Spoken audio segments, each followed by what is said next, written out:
1985ರ June ತಿಂಗಳಲ್ಲಿ ಪದವಿ ಪೂರ್ವ ಕಾಲೇಜನ್ನು ಆರಂಭಿಸಿದರು. ಪ್ರಾರಂಭದಲ್ಲಿ ಪುರಾಣ ಹೇಳುವ ಮೂಲಕ ಆರಂಭವಾದ ನಮ್ಮ ಸಂಸ್ಥೆ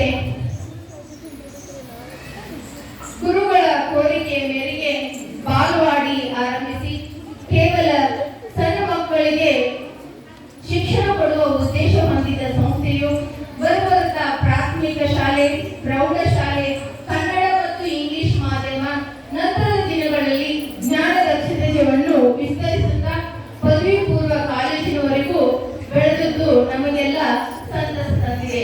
ಅಷ್ಟೇ ಅಲ್ಲದೆ ಮುಂದುವರಿದು ಮಹಿಳಾ ಪದವಿ ಕಾಲೇಜನ್ನು ಸಹ ಆರಂಭಿಸಿದ್ದು ಗೌರವದ ಸಂಗತಿಯಾಗಿದೆ. ಗದಗ ಜಿಲ್ಲೆಯ ಗ್ರಾಮೀಣ ಭಾಗದಲ್ಲಿ ಹೆಣ್ಣು ಮಕ್ಕಳಿಂದಲೇ ನಡೆಸುತ್ತಿರುವ ಏಕೈಕ ಸಂಸ್ಥೆ ನಮ್ಮದೆಂದು ಹೇಳಲು ಹೆಮ್ಮೆ ಎನಿಸುತ್ತದೆ.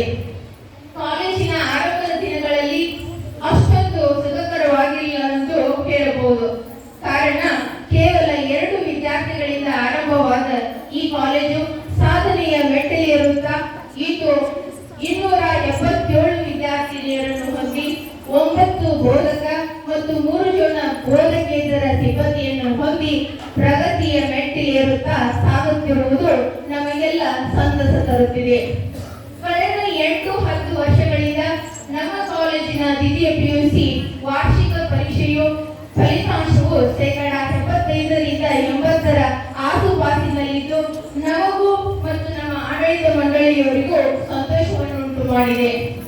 ಸಾಂಸ್ಕೃತಿಕ ವಿಭಾಗ ನಮ್ಮ ಕಾಲೇಜಿನಲ್ಲಿ ಓದುತ್ತಿರುವ ವಿದ್ಯಾರ್ಥಿನಿಯರ ಸರ್ವತೋಮುಖ ಬೆಳವಣಿಗೆಯ ಉದ್ದೇಶದಿಂದ ಸಾಂಸ್ಕೃತಿಕ ವಿಭಾಗ ಕಾಲೇಜಿನ ಆರಂಭದ ದಿನಗಳಿಂದಲೇ ಅಸ್ತಿತ್ವದಲ್ಲಿದೆ. ಸಾಂಸ್ಕೃತಿಕ ವಿಭಾಗದ ಆಶ್ರಯದಲ್ಲಿ ನಾಡಿನ ಕಲೆ, ಸಂಸ್ಕೃತಿ, ಸಾಹಿತ್ಯದ ಅರಿವನ್ನು ವಿದ್ಯಾರ್ಥಿಗಳಲ್ಲಿ ಮೂಡಿಸಲಾಗುತ್ತಿದೆ. ಅಷ್ಟೇ ಅಲ್ಲದೆ ನಾಡಿನ ಹೆಸರಾಂತ ಸಾಹಿತಿಗಳ, ಕವಿಗಳ, ನಾಯಕರ ಪರಿಚಯ ಮಾಡಿಸಲಾಗುತ್ತದೆ. ಅಲ್ಲದೆ ಪರಿಸರದ ಕಾಳಜಿ, ವ್ಯಕ್ತಿತ್ವ ವಿಕಸನ ಕುರಿತು ವಿಶೇಷ ಉಪನ್ಯಾಸ ಕಾರ್ಯಕ್ರಮವನ್ನು ನಮ್ಮ ಕಾಲೇಜಿನಲ್ಲಿ ಏರ್ಪಡಿಸುತ್ತಾ ಬಂದಿದ್ದೇವೆ. ಉದಾಹರಣೆಯಾಗಿ ದಿನಾಂಕ 18/9/2025ರಂದು ಸ್ವಸ್ಥ ನಾರಿ ಸಶಕ್ತ ದೇಶ ಈ ಕುರಿತು ಸಿರಟ್ಟಿ ತಾಲೂಕಿನ ಸರ್ಕಾರಿ ಆಸ್ಪತ್ರೆಯ ವೈದ್ಯಾಧಿಕಾರಿಗಳು ಮಹಿಳೆಯರ ಆರೋಗ್ಯ ಕುರಿತು, ರಕ್ತಹೀನತೆಗೆ ಆಗಿರುವಂತಹ ಕಾರಣಗಳ ಕುರಿತು ಉಪನ್ಯಾಸ ನೀಡಿದರು. ಸಮಾರಂಭದ ಅಧ್ಯಕ್ಷತೆಯನ್ನು ಕಾಲೇಜಿನ ಪ್ರಾಚಾರ್ಯರು ವಹಿಸಿದ್ದರು. ವಿದ್ಯಾರ್ಥಿಗಳು ಇದರ ಪ್ರಯೋಜನ ಪಡೆದುಕೊಂಡರು. ಒಟ್ಟಾರೆ ಕಾರ್ಯಕ್ರಮವು ವಿದ್ಯಾರ್ಥಿಗಳ ಹಿತದೃಷ್ಟಿಯಿಂದ ಅತ್ಯಂತ ಉಪಯುಕ್ತವಾಗಿತ್ತು. ಈ ಶೈಕ್ಷಣಿಕ ವರ್ಷದ ಪ್ರಾರಂಭೋತ್ಸವವನ್ನು ಕಾಲೇಜನ್ನು ತಳಿರು ತೋರಣಗಳಿಂದ ಸಿಂಗರಿಸಿ ವಿದ್ಯಾರ್ಥಿನಿಯನ್ನು ಗುಲಾಬಿ ಹೂವು ನೀಡಿ ಸ್ವಾಗತಿಸಲಾಯಿತು. ಈ ಸಂದರ್ಭದಲ್ಲಿ ನಿವೃತ್ತ ಪ್ರಾಚಾರ್ಯರಾಗಿರುವಂತಹ ಶ್ರೀಯುತ ಜನನಾಯಕ್ ಅವರು ಆಗಮಿಸಿದ್ದರು. ಅವರು ವಿದ್ಯಾರ್ಥಿನಿಯರನ್ನು ಕುರಿತು to succeed in your mission you must have single minded devotion to your goal. To succeed in your mission you must have single minded devotion to your goal ಎಂದು ಹೇಳಿ ವಿದ್ಯಾರ್ಥಿಯರಿಗೆ ತಮ್ಮ ಗುರಿಯತ್ತ ಮಾರ್ಗದರ್ಶನ ಮಾಡಿದರು. ಅದೇ ರೀತಿ ಅಧ್ಯಕ್ಷೀಯ ಭಾಷಣದಲ್ಲಿ ಪ್ರಾಚಾರ್ಯರಾದಂತಹ ಶ್ರೀಮತಿ ಹುಲ್ಲಣ್ಣವರವರು ಮಾನವೀಯ ಮೌಲ್ಯಗಳನ್ನು ಹೃದಯದಲ್ಲಿ ಬೆಳೆಸುವುದು ಅತ್ಯಂತ ಅಗತ್ಯ, ಇಲ್ಲದಿದ್ದರೆ ಶಿಕ್ಷಣ ನಿರರ್ಥಕವೆಂದು ತಿಳಿಸಿದರು. ಈ ವರ್ಷದ ಸಾಂಸ್ಕೃತಿಕ ಸಂಘದ ಉದ್ಘಾಟನೆಯನ್ನು ದಿನಾಂಕ 5/8/2025ರಂದು ನೆರವೇರಿತು. ನಮ್ಮ ಸಂಸ್ಥೆಯ ಕಾರ್ಯದರ್ಶಿಗಳು ಆದಂತಹ ಶ್ರೀಮತಿ ಜಯಲಕ್ಷ್ಮಿ ಜಿ ಗಡ್ಡದೇವರು ಮಠರವರು ಅಧ್ಯಕ್ಷತೆಯನ್ನು ವಹಿಸಿದ್ದರು. ಮುಖ್ಯ ಅತಿಥಿಗಳಾಗಿ ಸಿದ್ದಾಪುರದ ಸರ್ಕಾರಿ ಪ್ರಥಮ ದರ್ಜೆ ಪದವಿ ಕಾಲೇಜಿನ ಶ್ರೀ ಚೇತನ್ ಕುಮಾರ್ ಅರ್ಥಶಾಸ್ತ್ರ ಪ್ರಾಧ್ಯಾಪಕರು ಆಗಮಿಸಿದ್ದರು. ವಿದ್ಯಾರ್ಥಿಗಳನ್ನು ಉದ್ದೇಶಿಸಿ ಪ್ರಶ್ನೆ ಮಾಡುವುದನ್ನು ರೂಢಿಸಿಕೊಳ್ಳಲು ತಿಳಿಸಿದರು ಮತ್ತು ಜೀವನದ ಅನುಭವಗಳನ್ನು ಹಂಚಿಕೊಂಡು ವಿದ್ಯಾರ್ಥಿಗಳಿಗೆ ಸಾಧನೆ ಮಾಡಲು ಸ್ಫೂರ್ತಿ ತುಂಬಿದರು.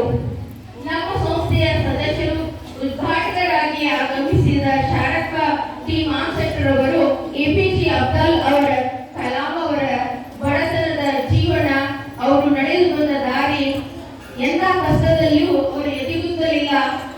ಅವರು ಮುಂದೆ ಪ್ರಸಿದ್ಧ ವಿಜ್ಞಾನಿ, ರಾಷ್ಟ್ರಪತಿಯಾಗಿದ್ದು ನಿಮ್ಮ ಜೀವನಕ್ಕೆ ಪ್ರೇರಣೆಯಾಗಲಿ ಎಂದು ಹೇಳಿದರು. ಕಾರ್ಯಕ್ರಮ ತುಂಬಾ ಉಪಯುಕ್ತವಾಗಿತ್ತು. ಮಾನ್ಯರೇ, ನಮ್ಮ ಸಂಸ್ಥೆಯಲ್ಲಿ ಧಾರ್ಮಿಕ ಕಾರ್ಯಕ್ರಮಗಳಿಗೂ ವಿಶೇಷ ಮಹತ್ವವಿದೆ.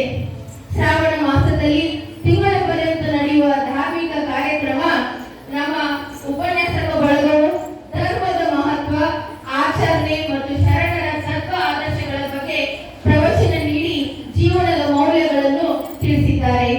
ಪ್ರತಿದಿನ ನಡೆಯುವ ಪ್ರವಚನಗಳ ಪ್ರಯೋಜನ ನಮ್ಮ ವಿದ್ಯಾರ್ಥಿಗಳು ಪಡೆದುಕೊಂಡಿದ್ದಾರೆ.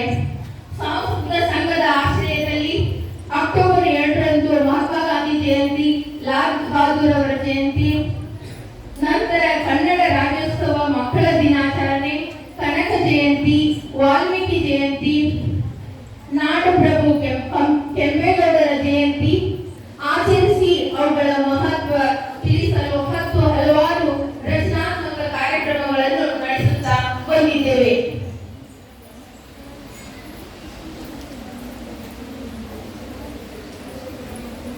ಅಲ್ಲದೆ ಡಾಕ್ಟರ್ ಜಿತೇಂದ್ರ ಕೇತಪ್ಪನವರು ಮತ್ತು ವಿಶಾಲಾಕ್ಷಿ ಹಕ್ಲಿಕೋಟಿಯವರು ಆಗಮಿಸಿ ಪಿರಾಮಿಡ್ ಜ್ಞಾನದ ಕುರಿತು ತಿಳಿಸಿದ್ದಲ್ಲದೆ ನಮ್ಮ ವಿದ್ಯಾರ್ಥಿನಿಯರಿಗೆ ಧ್ಯಾನದ ಅನುಭವವನ್ನು ಮಾಡಿಸಿದರು. ಅದರ ಪ್ರಯೋಜನ ನಮ್ಮ ವಿದ್ಯಾರ್ಥಿಗಳು ದಿನನಿತ್ಯ ಧ್ಯಾನ ಮಾಡಿ ತಮ್ಮ ಏಕಾಗ್ರತೆಯನ್ನು ಹೆಚ್ಚಿಸಿಕೊಳ್ಳುತ್ತಿರುವುದು ಸಂತೋಷದ ಸಂಗತಿಯಾಗಿದೆ. ನಮ್ಮ ಕಾಲೇಜಿನ ಪ್ರತಿಭಾವಂತ ವಿದ್ಯಾರ್ಥಿನಿಯರಿಗೆ ಉಪನ್ಯಾಸಕರು ತಮ್ಮ ವಿಷಯಗಳಲ್ಲಿ ಹೆಚ್ಚು ಅಂಕ ಗಳಿಸಿದ ವಿದ್ಯಾರ್ಥಿನಿಯರಿಗೆ ನಗದು ಬಹುಮಾನ ಘೋಷಿಸಿದ್ದಾರೆ. ಅವುಗಳನ್ನು ಇದೇ ವೇದಿಕೆಯ ಮೇಲೆ ಕೊಡಲಾಗುವುದು. 2025 ಮಾರ್ಚ್ನಲ್ಲಿ ನಡೆದ ದ್ವಿತೀಯ ಪಿಯುಸಿ ವಾರ್ಷಿಕ ಪರೀಕ್ಷೆಯಲ್ಲಿ ಕುಮಾರಿ ಅಫ್ನಾ ಬೇಗಂ ರದಾ 600ಕ್ಕೆ 583 ಅಂಕಗಳನ್ನು ಗಳಿಸಿ ಗದಗ ಜಿಲ್ಲೆಗೆ ತೃತೀಯ ಸ್ಥಾನವನ್ನು ಪಡೆದುಕೊಂಡು ಕಾಲೇಜಿನ ಕೀರ್ತಿಯನ್ನು ಹೆಚ್ಚಿಸಿದ್ದಾರೆ. ಜೋರಾದ ಚಪ್ಪಾಳೆ ಬರಲಿ. ನಮ್ಮ ಆಡಳಿತ ಮಂಡಳಿಯವರು ಕಾಲೇಜಿಗೆ ಸುಸಜ್ಜಿತವಾದಂತಹ ಗ್ರಂಥಾಲಯ ಕಟ್ಟಡವನ್ನು ಒದಗಿಸಿದ್ದು, ಅಲ್ಲಿ ಉತ್ತಮವಾದ ಗ್ರಂಥಗಳು ಅಲ್ಲದೆ ಕನ್ನಡ, ಇಂಗ್ಲಿಷ್ ದಿನಪತ್ರಿಕೆಗಳು ಓದಲು ನಮ್ಮ ವಿದ್ಯಾರ್ಥಿಗಳಿಗೆ ಲಭ್ಯವಿವೆ. ದಿನಾಂಕ 13/9/2025ರಂದು ಗದಗ ಜಿಲ್ಲೆಯಲ್ಲಿ ನಡೆದ ಎನ್ವಿಡಿ ಸ್ಪರ್ಧೆಯಲ್ಲಿ ನಮ್ಮ ಕಾಲೇಜಿನ ಕುಮಾರಿ ನಂದಿತಾ ಬಳೆಗಾರ್ ಭಾಗವಹಿಸಿ ದ್ವಿತೀಯ ಸ್ಥಾನವನ್ನು ಪಡೆದು ರಾಜ್ಯ ಮಟ್ಟಕ್ಕೆ ಆಯ್ಕೆಯಾಗಿದ್ದು ನಮ್ಮೆಲ್ಲರಿಗೆ ಹೆಮ್ಮೆಯ ವಿಷಯವಾಗಿದೆ. ದಿನಾಂಕ 10/11/2025ರಂದು ಸರ್ಕಾರಿ ಪಿಯು ಕಾಲೇಜ್ ಗದಗದಲ್ಲಿ ನಡೆದ ಜಿಲ್ಲಾ ಮಟ್ಟದ ಚಿತ್ರಕಲಾ ಸ್ಪರ್ಧೆಯಲ್ಲಿ ನಮ್ಮ ಕಾಲೇಜಿನ ದ್ವಿತೀಯ ಪಿಯುಸಿ ವಿದ್ಯಾರ್ಥಿನಿ ರೋಹಿಣಿ ಬೆಡಗೇರಿ ಭಾಗವಹಿಸಿ ಪ್ರಥಮ ಸ್ಥಾನವನ್ನು ಪಡೆದು ವಿಭಾಗ ಮಟ್ಟಕ್ಕೆ ಆಯ್ಕೆಯಾಗಿದ್ದು ಕಾಲೇಜಿಗೆ ಕೀರ್ತಿ ತಂದಿದ್ದಾರೆ. ನಮ್ಮ ಕಾಲೇಜು ಸಾಂಸ್ಕೃತಿಕ ಚಟುವಟಿಕೆಗಳಿಗೆ ಅಲ್ಲದೆ ಕ್ರೀಡಾ ಚಟುವಟಿಕೆಗಳಿಗೂ ಅಷ್ಟೇ ಮಹತ್ವ ಕೊಡುತ್ತಾ ಬಂದಿದೆ. ದಿನಾಂಕ 2/9/2025ರಂದು ಅಗಡಿ ಪಿಯು ಕಾಲೇಜಿನಲ್ಲಿ ನಡೆದ ತಾಲೂಕು ಮಟ್ಟದ ಕ್ರೀಡಾಕೂಟದಲ್ಲಿ ನಮ್ಮ ವಿದ್ಯಾರ್ಥಿನಿಯರು ಗುಂಪು ಆಟಗಳಾದಂಥ ಥ್ರೋಬಾಲ್ನಲ್ಲಿ ಪ್ರಥಮ ಸ್ಥಾನ ಮತ್ತು ವಾಲಿಬಾಲ್ನಲ್ಲಿ ದ್ವಿತೀಯ ಸ್ಥಾನ ಪಡೆದು ಜಿಲ್ಲಾ ಮಟ್ಟಕ್ಕೆ ಆಯ್ಕೆಯಾಗಿದ್ದರು. ಅಲ್ಲದೆ ವೈಯಕ್ತಿಕ ಆಟಗಳಾದ ಬಲ್ಲೆ ಎಸೆತ, ಉದ್ದ ರಿಲೇ, 400 ಮೀಟರು, 1500 ಮೀಟರು, ಕರಾಟೆ, ಚೆಸ್ನಲ್ಲಿ ತಾಲೂಕಾ ಮಟ್ಟದಲ್ಲಿ ಪ್ರಥಮ ಸ್ಥಾನ ಪಡೆದು ಕಾಲೇಜಿಗೆ ಕೀರ್ತಿ ತಂದಿದ್ದಾರೆ. ದಿನಾಂಕ 30/9/2025ರಂದು ನಡೆದ ಜಿಲ್ಲಾ ಮಟ್ಟದ ಕ್ರೀಡಾಕೂಟದಲ್ಲಿ ಭಾಗವಹಿಸಿ ಕಾಲೇಜಿಗೆ ಕೀರ್ತಿ ತಂದಿದ್ದಾರೆ. ನಮ್ಮ ಕಾಲೇಜಿನಲ್ಲಿ ವ್ಯಾಸಂಗ ಮಾಡಿದ ಅನೇಕ ವಿದ್ಯಾರ್ಥಿನಿಯರು ಸರ್ಕಾರದ ಬೇರೆ ಬೇರೆ ಇಲಾಖೆಗಳಲ್ಲಿ ಉನ್ನತ ಹುದ್ದೆಗಳನ್ನು ಅಲಂಕರಿಸಿರುವುದು ನಮಗೆ ಹೆಮ್ಮೆಯ ವಿಷಯವಾಗಿದೆ. ಉದಾಹರಣೆಯಾಗಿ ಕುಮಾರಿ ಅಕ್ಕಮ್ಮ ಕುಂಬಾರಿದ ವೇದಿಕೆ ಮೇಲೆ ಆಸೀನರಾಗಿದ್ದಾರೆ, ನಾವು ನೋಡಬಹುದು. ಅದೇ ರೀತಿ ಶ್ರೀಮತಿ ಚಂಪಾ ಸಿ ಪಾಟೀಲ್ ರವರು ಕೂಡ ಇದೇ ಮಹಿಳಾ ಕಾಲೇಜಿನಲ್ಲಿ ಓದಿ ಸರ್ಕಾರಿ ಶಿಕ್ಷಕಿಯರಾಗಿ ಪ್ರೌಢಶಾಲೆಯಲ್ಲಿ ಕೆಲಸ ಮಾಡ್ತಿದ್ದಾರೆ. ಅದೇ ರೀತಿ ನಮ್ಮ ಮಹಿಳಾ ಕಾಲೇಜಿನಲ್ಲಿ ಶ್ರೀಮತಿ ಡಿ ಜಿ ಕಡ್ಗಿಯವರು ಭೂಗೋಳಶಾಸ್ತ್ರ ಉಪನ್ಯಾಸಕರಾಗಿ ಕಾರ್ಯ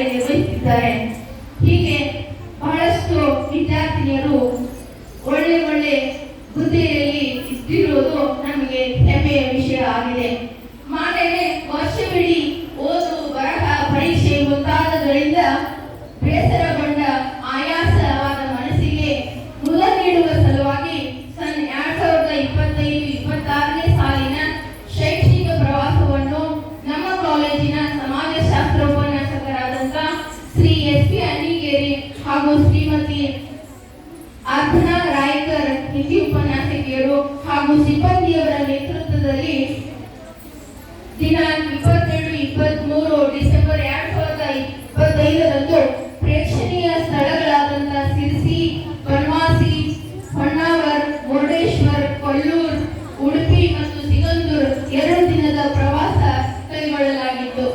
ಪ್ರಕೃತಿ ಸೌಂದರ್ಯ ಮತ್ತು ದೇವಸ್ಥಾನಗಳ ದರ್ಶನ ಮತ್ತು ವೀಕ್ಷಣೆಗಳಿಂದ ಮನಸ್ಸು ಪುಳಕಿತಗೊಳಿಸಿದ್ದಾರೆ. ಹೀಗೆ ಗುರುಗಳ ಆಶೀರ್ವಾದದಿಂದಾಗಿ ಈ ಸಂಸ್ಥೆ ವರ್ಷದಿಂದ ವರ್ಷಕ್ಕೆ ಉತ್ತರೋತ್ತರವಾಗಿ ಬೆಳೆಯುತ್ತಿರುವುದು ಸಂಸ್ಥೆಯ ಆಡಳಿತ ಮಂಡಳಿಯವರಿಗೂ ನೌಕರ ಬಾಂಧವರಿಗೂ ಗೌರವದ ಸಂಗತಿಯಾಗಿದೆ. ವಿದ್ಯಾರ್ಥಿಗಳ ಫಲಿತಾಂಶ ಸುಧಾರಣೆ ದೃಷ್ಟಿಯಿಂದ ದಿನಾಂಕ 13-12-2025ರಂದು ಪ್ರಾಚಾರ್ಯರವರ ಮಾರ್ಗದರ್ಶನದಲ್ಲಿ ಉಪನ್ಯಾಸಕ ತಂಡ ವಿದ್ಯಾರ್ಥಿನಿಯರ ಮನೆಗಳಿಗೆ ಭೇಟಿ ನೀಡಿ ವಿದ್ಯಾರ್ಥಿನಿಯರ ವಿದ್ಯಾಭ್ಯಾಸದಲ್ಲಿ ಪಾಲಕರ ಪಾತ್ರ ತುಂಬಾ ಮಹತ್ವದ್ದು. ಅವರ ಜೊತೆ ಸಂವಾದ ನಡೆಸಿ ಮಕ್ಕಳ ಅಧ್ಯಯನಕ್ಕೆ ಅನುಕೂಲಕರವಾದಂತಹ ಶೈಕ್ಷಣಿಕ ವಾತಾವರಣವನ್ನು ನಿರ್ಮಿಸುವ ಕುರಿತು ಮಾರ್ಗದರ್ಶನ ನೀಡಲಾಯಿತು. ಅಷ್ಟೇ ಅಲ್ಲದೆ 11-12-2025ರಂದು ಇಂಗ್ಲಿಷ್ ವಿಷಯದ ಪ್ರಶ್ನೆ ಪತ್ರಿಕೆ ಕಾರ್ಯಾಗಾರವನ್ನು ಶ್ರೀಮತಿ ಸರಸ್ವತಿ ಹುಲ್ಲನವರ ನೇತೃತ್ವದಲ್ಲಿ ನಡೆಸಲಾಯಿತು. ಸಂಪನ್ಮೂಲ ವ್ಯಕ್ತಿಯಾಗಿ ಶ್ರೀ ಜಿ.ಎಸ್. ಕಟ್ನೂರ್ ಅವರು ಆಗಮಿಸಿದರು. ದಿನಾಂಕ 26-12-2025ರಂದು ಭೂಗೋಳಶಾಸ್ತ್ರದ 1 ದಿನದ ಪ್ರಶ್ನೆ ಪತ್ರಿಕೆ ಕಾರ್ಯಾಗಾರವನ್ನು ಹಮ್ಮಿಕೊಂಡಿದ್ದರು. ಅದರ ಮುಖ್ಯಸ್ಥವನ್ನು ರಾಜೇಂದ್ರ ಹಿರೇಮಠ ಅವರು ವಹಿಸಿದ್ದರು. ಸಂಪನ್ಮೂಲ ವ್ಯಕ್ತಿಗಳಾಗಿ ಉಪನ್ಯಾಸಕರಾದಂತಹ ಪ್ರದೀಪ್ ನಾಯಕ್, ಪಿ.ಎನ್. ಕುಲಕರ್ಣಿ, ಮಂಜುನಾಥ್ ಬುದಿಹಾಳ್ ಮತ್ತು ಅಂಬಿಗೆರವರು ಭಾಗವಹಿಸಿದ್ದರು. ದಿನಾಂಕ 31-12-2025ರಂದು ರಾಜ್ಯಶಾಸ್ತ್ರ ವಿಷಯದ ಪ್ರಶ್ನೆ ಪತ್ರಿಕೆ ಕಾರ್ಯಾಗಾರವನ್ನು ಶ್ರೀ ಎಸ್. ಎಂ. ವಿರತಿಮಠ್ ಸರ್ ನೇತೃತ್ವದಲ್ಲಿ ಸಂಪನ್ಮೂಲ ವ್ಯಕ್ತಿಯಾಗಿ ಶ್ರೀ ಗಿರೀಶ್ ಶೆಟ್ರೆಡ್ಡಿ ಅವರು ಸರ್ಕಾರಿ PU ಕಾಲೇಜ್ ಸಿಕ್ಕಿ ಆಗಮಿಸಿದ್ದರು. ಕಾರ್ಯಕ್ರಮ ವಿದ್ಯಾರ್ಥಿಗಳ ಪರೀಕ್ಷಾ ದೃಷ್ಟಿಯಿಂದ ತುಂಬಾ ಉಪಯುಕ್ತವಾಗಿತ್ತು.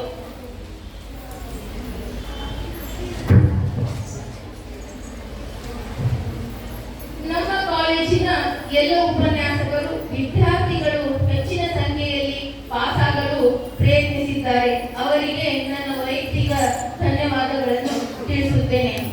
ನಮ್ಮ ಆಡಳಿತ ಮಂಡಳಿಯವರಿಗೂ ಹಾಗೂ ಸಮಾರಂಭದ ಮುಖ್ಯ ಅತಿಥಿಗಳಾಗಿ ಆಗಮಿಸಿರುವಂತಹ ಶ್ರೀ M.V. ಮೆಣಸಿನಕಾಯಿ, ಕುಮಾರಿ ಅಕ್ಕಮ್ಮ ಕುಂಬಾರ್, ಶ್ರೀಮತಿ ಚಂಪಾಸಿ ಪಾಟೀಲ್ ಹಾಗೂ ತಾಯಿ ಸ್ವರೂಪಿ ಆದಂತಹ ಲಲಿತಾ ಕೆರೆಮನಿಯವರಿಗೂ ನೆರೆದಿರುವ ಎಲ್ಲರಿಗೂ ವಂದಿಸಿ ನನ್ನ ವಾರ್ಷಿಕ ವರದಿಗೆ ಪೂರ್ಣ ವಿರಾಮ ನೀಡುತ್ತೇನೆ. ಜೈ ಭಾರತ್.